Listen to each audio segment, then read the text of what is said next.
Today's guest is Craft Gin's favorite son.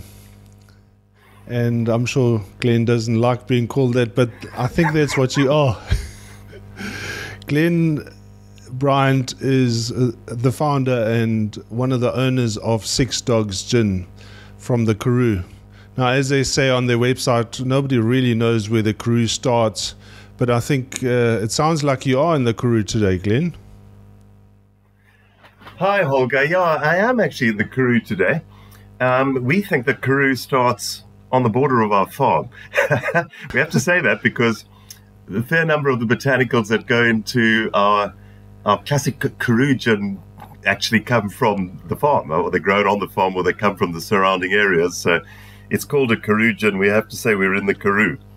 Yeah, so explain a little bit where the farm is. I know it's not really a visitor center, but there's a beautiful picture, and that really captures it for me, and that's a picture of the farm gate and a big Six Dogs sign. That for me really is such a beautiful photo, and maybe we can also share it with our listeners later on our social media. Is that where the actual distillery is? Yes, we're just about 15 kilometers outside Worcester.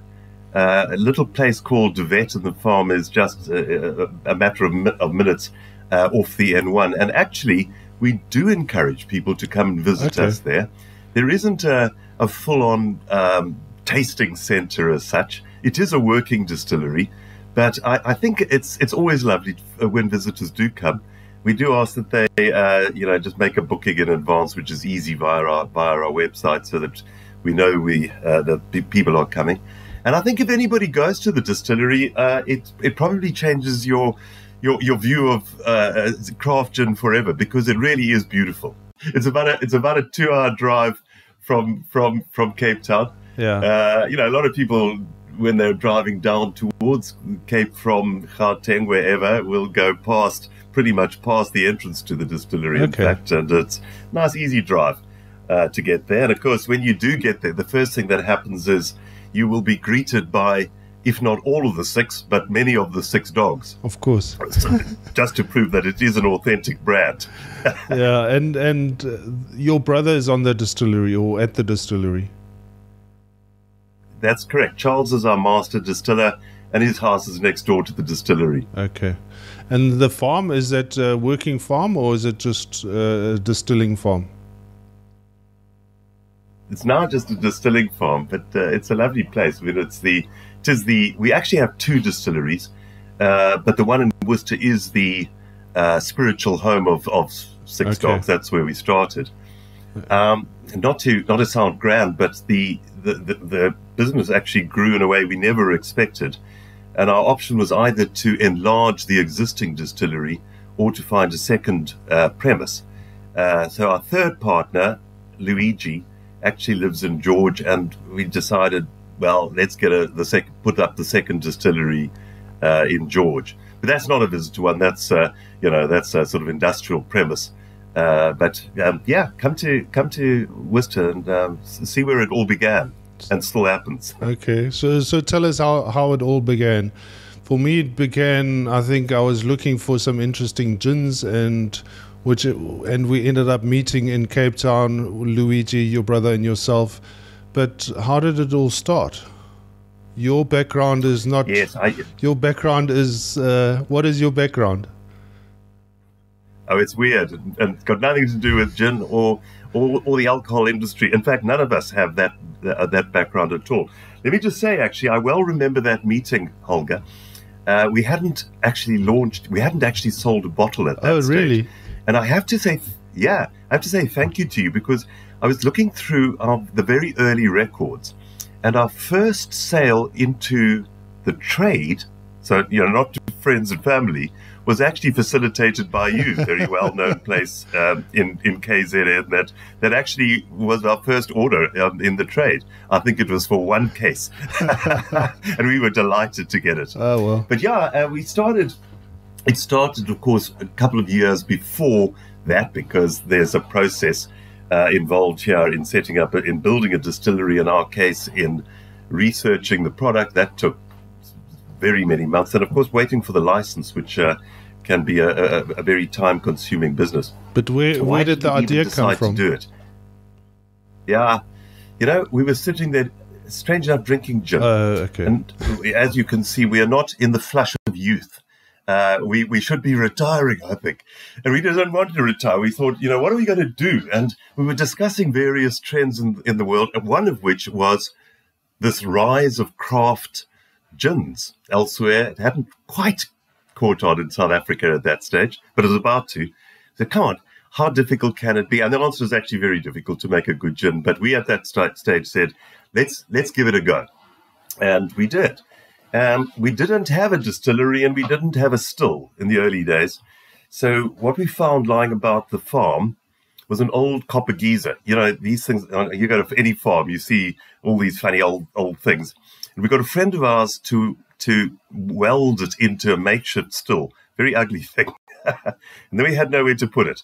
So there are 6 dogs on the farm, as I said, and a few of them are Great Danes, so they need space, and they actually have a shed where they sleep on the farm, and that's where we put this makeshift still, and that's where we actually distilled our very first batch of gin. So you can imagine the excitement. There were family, there were kids, there were dogs. We made our first gin, and somebody said, "Let's call it 6 Dogs," because there we were in their shed. And the strange thing is, it was never the intention that would become our brand name. That was a project name. That was just something that we could use in the meantime. And fast forward a couple of years, we now had a product that we thought, was good enough to take to market.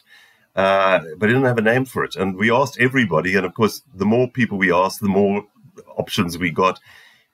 And then the penny dropped. Of course, we are 6 Dogs, and that is the origin of our brand.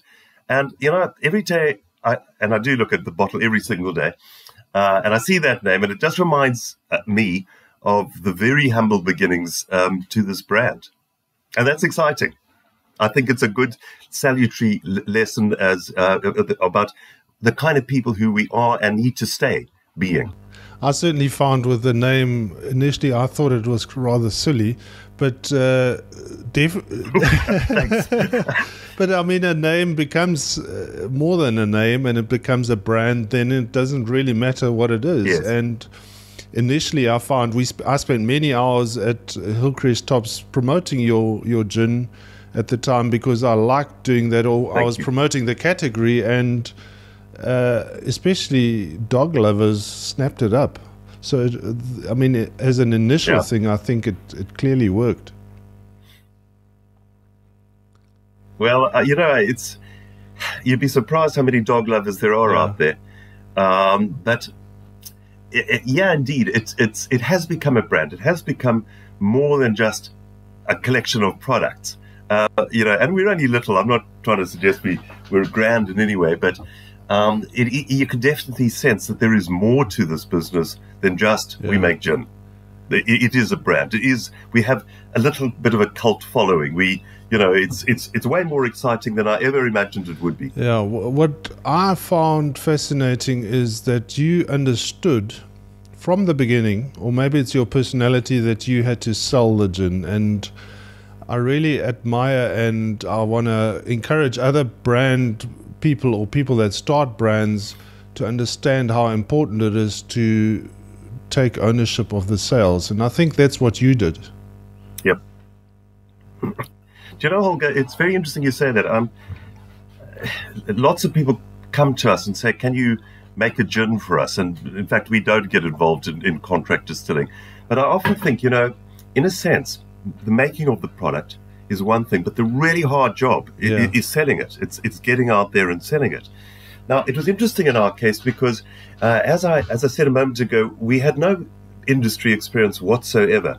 So at the time, several people did approach us and offered to get involved, obviously for a fee, to do the marketing and the selling. And we decided, no, we needed to learn this the hard way. We needed to go and do it ourselves. And in retrospect, it's the best possible thing we could have done, because that's how you learn. And, those early days particularly, I well remember it was literally walking the streets, knocking at the retail stores, going in there with your product. Now, the fascinating thing for me was because we didn't have a lot of experience, we relied a lot on our partners and friends in the trade to help us. Yeah, I had to go and ask them, in effect, to give me the information I should have had. And again, that worked so well in our favor, because I think, people say this, but I really do think that Six Dogs is a relationship brand. I really think that our success, if I'm allowed to call it that, part of it comes from the fact that we did it the hard way, and that we did it on the basis of building those relationships. So, and even to this day, I'll sacrifice sales for the sake of the much more important building of a relationship. And we now today it's not just me anymore. We have a small, but we have a team of people, fantastic guys, and this is what they do. They are there every day, out there in the trade, in the bottle stores, with customers, with the liquor store owners, with the restaurant owners, and so on and so forth, actually building those relationships. And that's why we've done well. And we've got a very good product. Yeah. And I could see that from the beginning, Glenn. So I think whether it was by accident or planned, it certainly was a job well done. And I want to again congratulate you and encourage other people to follow in your footsteps if they want to launch a product. If you're building a product and just give it to a distributor, I don't think, especially if it's a craft product, that they will be successful. Yep. In a very real sense, what you're selling, I think, is your own personality, because that's what you put in the bottle, and you've got to do it yourself. There's no substitute. Yeah. You have to be out there and you have to do it yourself. Now, obviously, businesses grow and eventually you simply can't. But I think the principle of being involved, and to this day, I mean, my team disagree with me, but I believe I'm the best seller of Six Dogs, because when I go anywhere, I feel it in my soul, and that's what I sell, and that's what does sell. My team think they're all much better than me these days, and they probably are. Yeah, I doubt it. But I think about 10, 15 years ago, I made a decision not to sell other people's brands, as in being a sales representative or an agent, and because once you've done it for somebody else, you can't keep repeating it.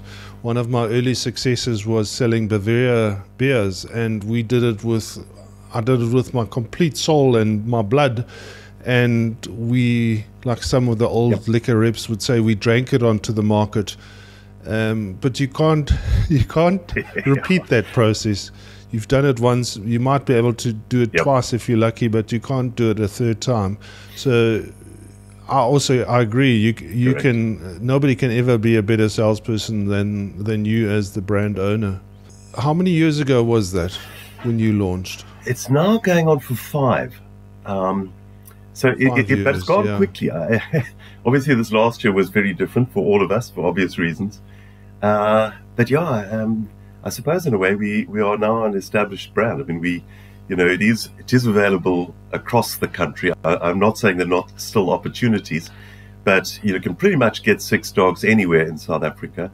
And I know we're going to talk about it now, but we also export footprint. We are now in 23 countries outside of South Africa. Now, if you had said that to me 5 years ago, I would have said, it's not possible. This is never going to happen, but it's happening. And here we are. Here we are about to set up. I guess initially when you launched, there was the timing was very good.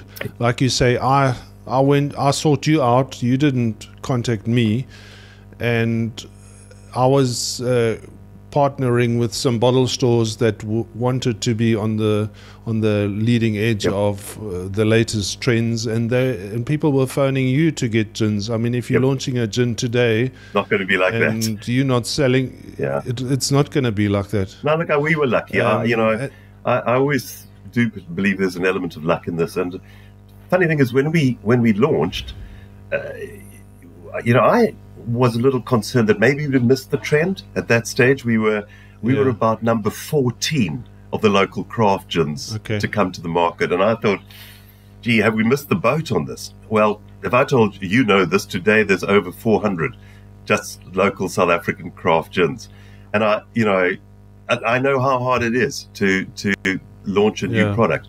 Today it's so difficult, and I know what's going on in the industry is that if things don't sell, the guys are ruthless. They'll take it off the shelves. So it's not easy to get a product in there. But if you believe in it and you work hard, you can do it. You can do it, yes.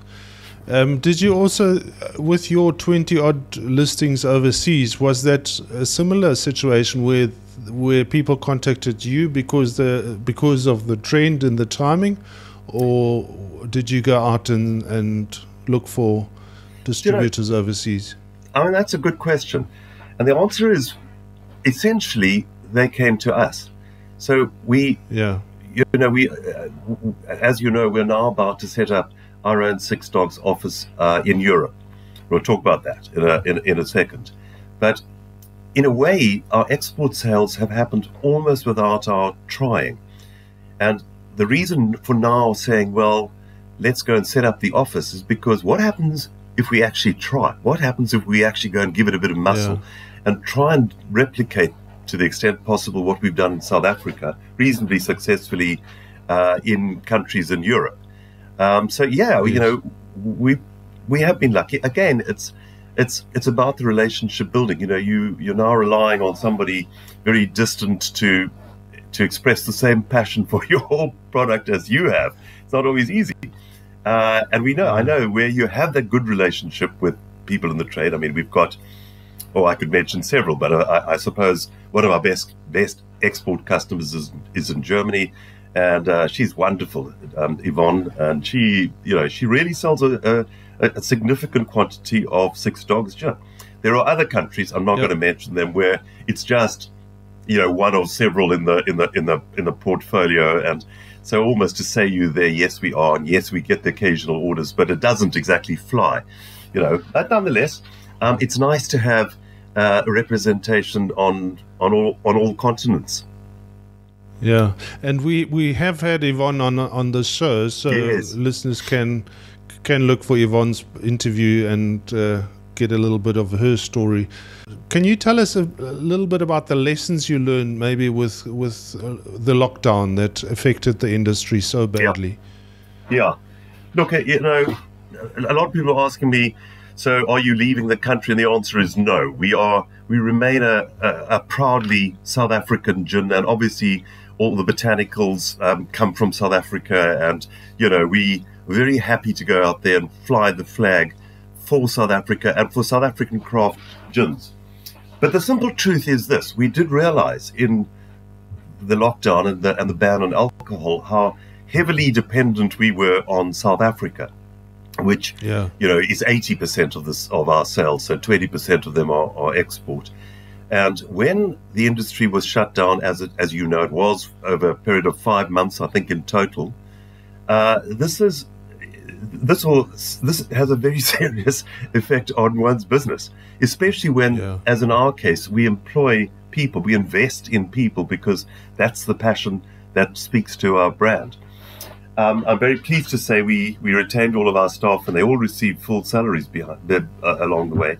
But it dawned on us that we need now to put a little bit more effort into decreasing the dependence on the South African market and growing our brand elsewhere in the world. So that was certainly, a big lesson. And that's indeed why I think we're one of the, if not the first, to actually go to Europe and set up a new company. It's up and running, and I'll be there in a couple of weeks' time. Gerrit is already there. He's going to run that office. To say, fine, we're here. We're going to take this thing big. I was thinking of you during lockdown, and you in particular, because I think you were early and you were particularly successful. And I was thinking, what are they doing now? Because you can build up so much reserve, but it's a fairly young business, and it's still vulnerable.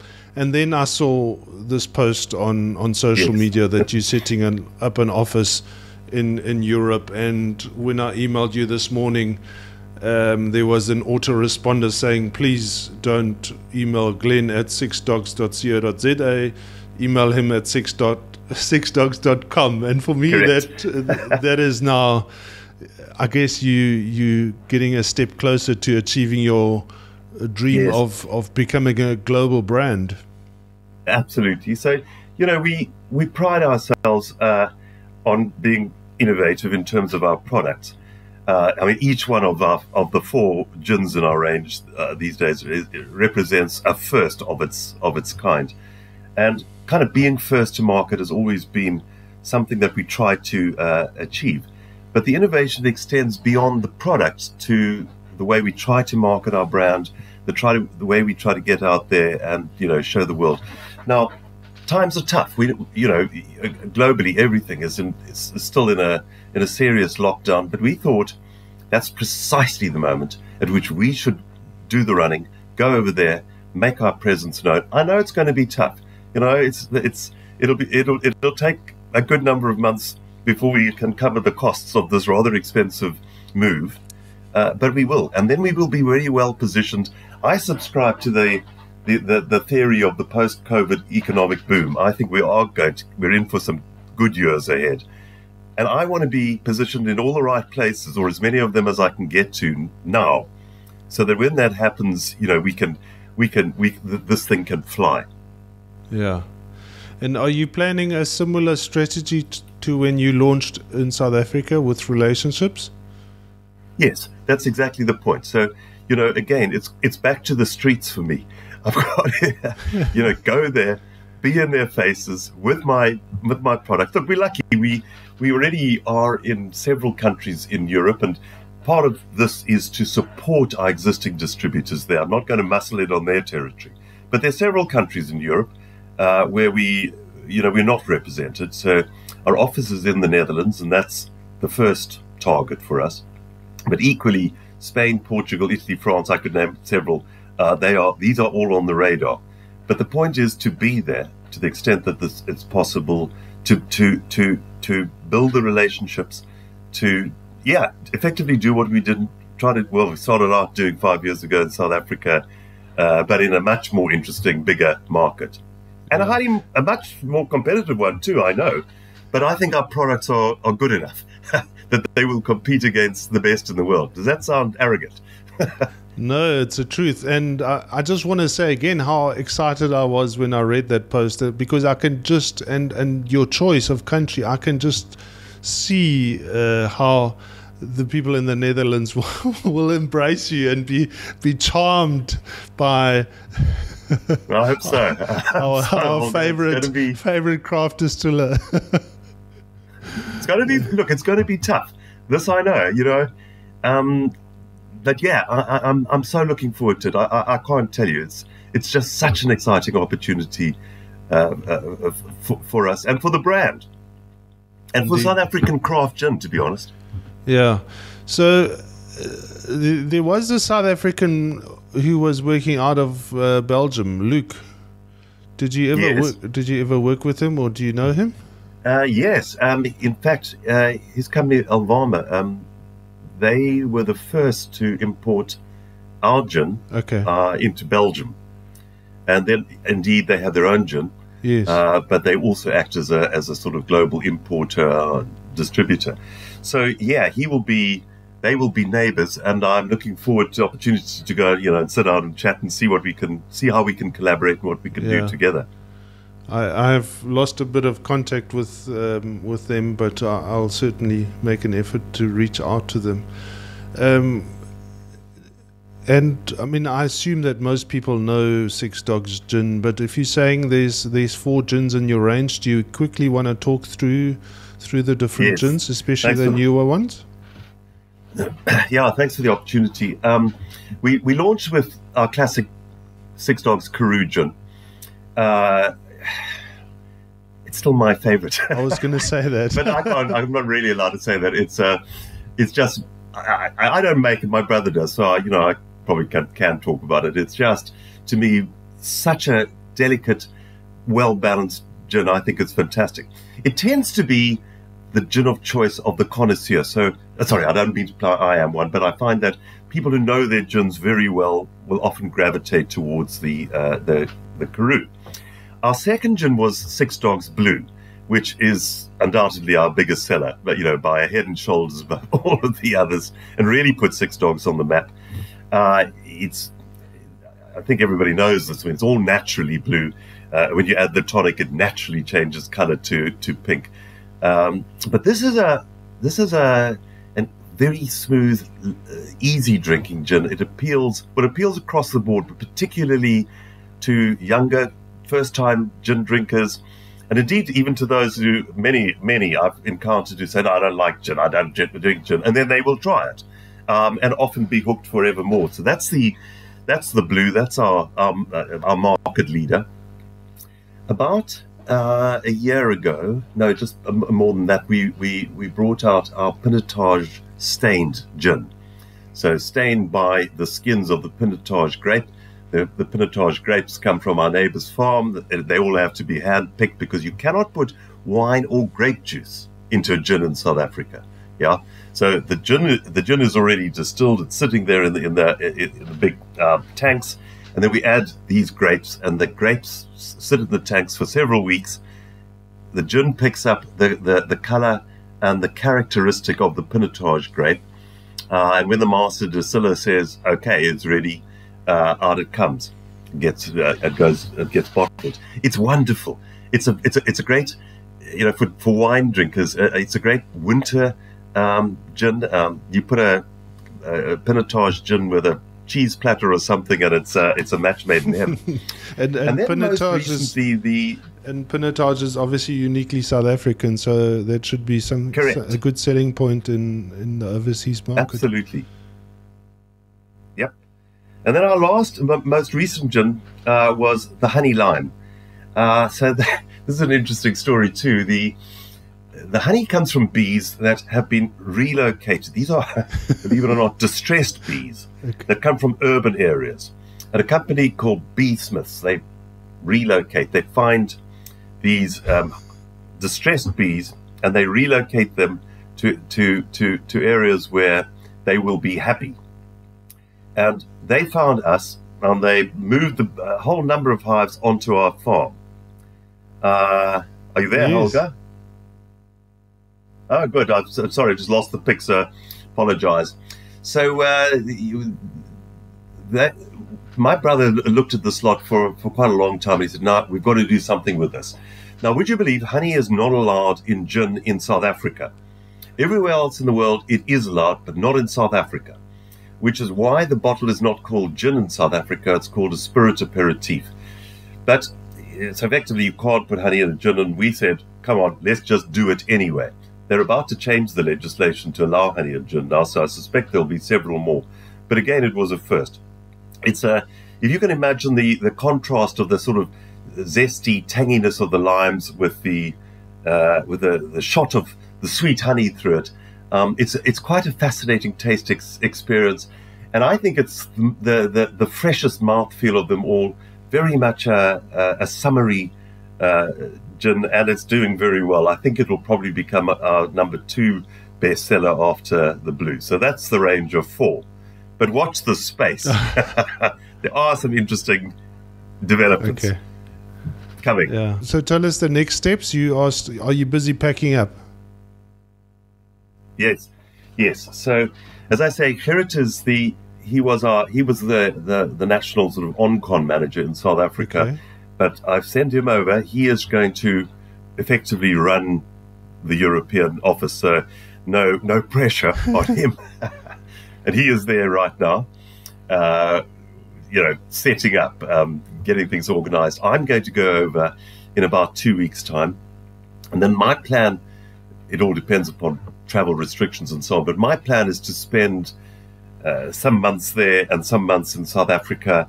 And, surprise, surprise, I'll try and choose the summer months in Europe and the summer months in South Africa. That's what I will do, whereas Gerrit will be there permanently. And, we'll see. Hopefully it will grow in due course. We might even look at bottling over there. Strange enough, our bottles are all imported from Italy. Can you believe that? And then the European ones, get filled in South Africa, and then they get sent back to Europe. So maybe there's a shortcut there down the line. But I'm really looking to grow it from a marketing and distribution perspective, working with our existing distributors, finding new partners in countries we currently are not available in, and building it to as well as we possibly can.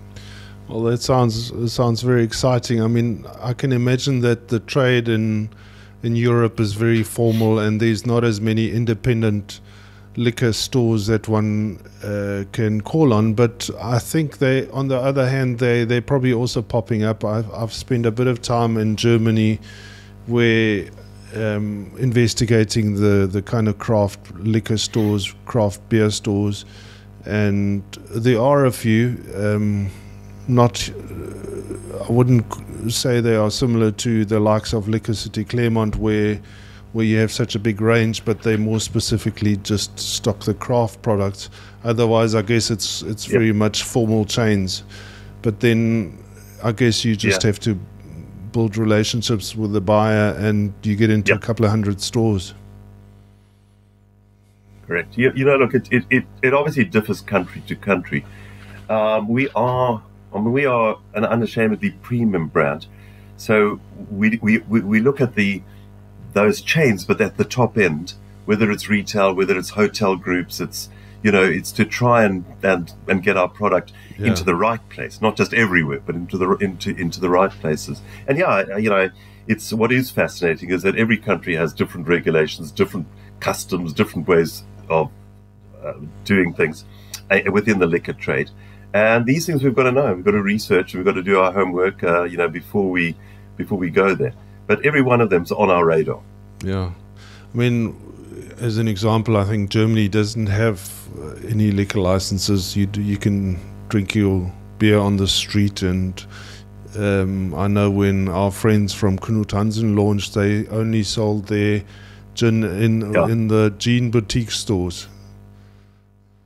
So you've got. Yeah, that's right. I mean, it's so interesting, and the interesting thing is the excise taxes could also differ country to country. Even though it's one big European Union, it's so different one country to another. So, we've got to be careful how we position ourselves. But that's the challenge. Well, Glenn, I think together with the whole industry, we wish you all the best, and we really hope that you make a good effort of it, and I'm sure you will, and together with Gerrit. And really, where can people follow what you do? I've looked on your social media, and there's very little pictures of you doing anything, and I know you've done all the work.